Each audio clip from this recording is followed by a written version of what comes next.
Vaaneke. Kes ta laikit teeb? Keegi näpistab teda.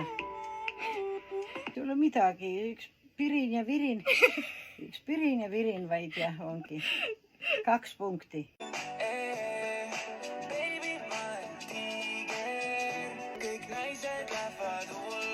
Päris tore laul, selle järgi saab tantsida hästi. Sellele ma paneksin kindlasti 8. Nii ilus.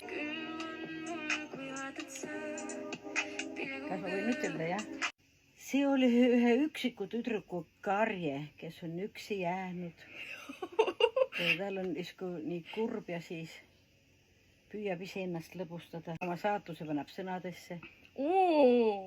See on väga kaunis, kuidas sa sellest välja lugesid sellise loo.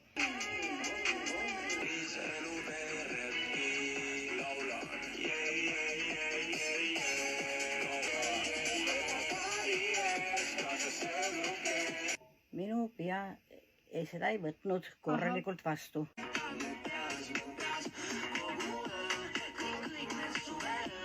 Ütlen seda, et üleüldiselt on meie noored väga tublid, musikaalsed, mis ma pean ütlema.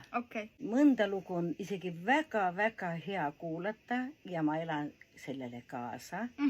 On see tümps, on see räpp või on lihtsalt lüüriline lugu. Pange Elisabethile follow, kui tahate näha part 2.